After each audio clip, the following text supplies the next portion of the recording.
asked some of my friends and family what they thought I should do for my speech. Some of them said I have a special eye in interior design and maybe I should sew my room. Some of them said my sheer determination and goals. And my sister said that one of my best skills is budgeting and helping others do well with their money. So for my speech, I'm going to give some helpful tips when it comes to your money. I'm going to flip the camera now so you can see the paper as I describe 50, 30, 20 rule. You may have seen it on like YouTube or TikTok or something else, but it's a good starting point for some of you to start a budget. I've been using this approach since I got a job at 14, and it helped me save enough money to buy my own apartment when I was 18. Okay, so I'm going to offer a month's rent if you followed the rule. Let's say you're going to make $2,000 for simple numbers.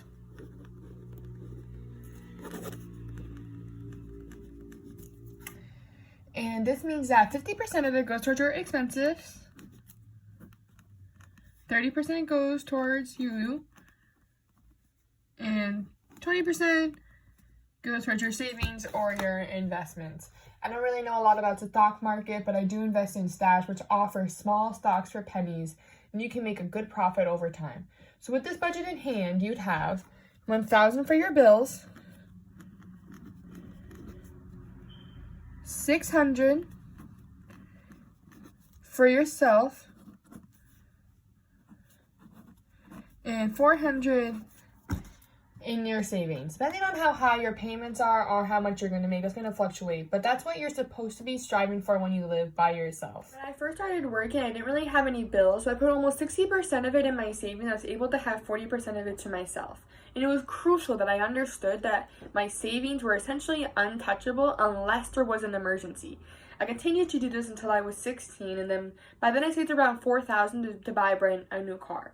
But my first car was a complete piece of junk. It was a 2006 Pontiac G6 GT. And in the first month, my muffler completely fell off in the middle of my driveway and just went downhill from there. But luckily, after a few trips to the mechanic, it started to finally work. After buying my first car, my budget had to adjust because I had to start paying insurance and start preparing for the fact that I might have to eventually fix or replace my car. And when you continue adding people to your budget, your necessities and needs are also going to change. So you may need to adjust it as you continue to go. Now that I moved out of my parents' house, for example, I started paying for my own stuff, and my budget has changed since I drove my 2006 Pontiac.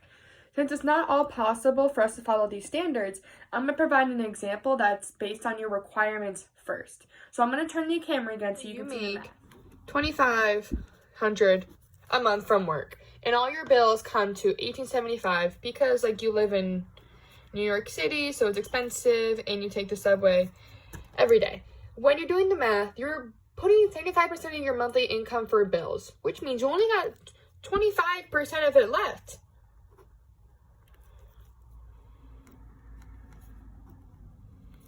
So,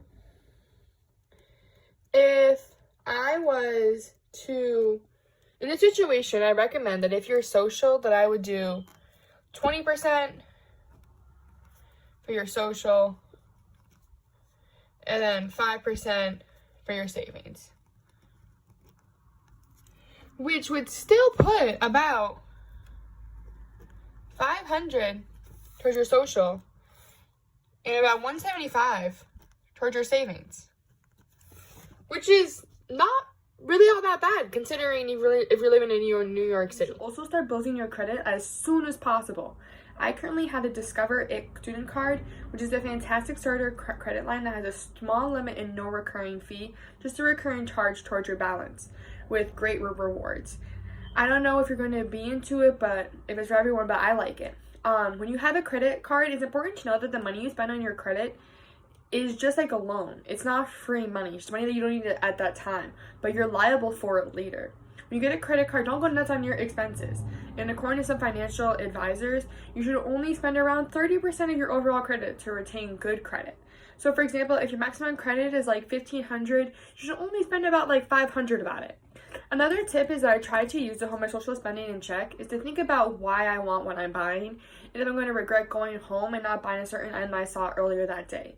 So I know myself well enough to know that I'm an impulse buyer. So if I love an item, So I have to love the item, or I'm going to buy every subpar item in that store.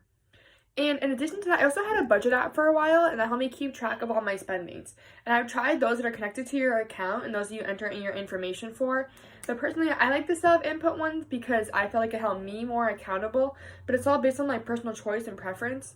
So I would encourage those who want to keep track of their money to get an app on their phone to help them get started and hold them more accountable.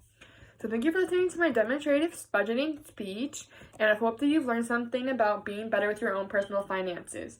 I'm just sharing advice and ideas that I use, and I'm not saying that in any way that this is the way you should do it. There are many strategies out there that have helped people achieve various levels of financial success all over the world. These are just some tips that I have learned throughout my life. Again, thank you for listening to me, and again, have a good night. Thank you.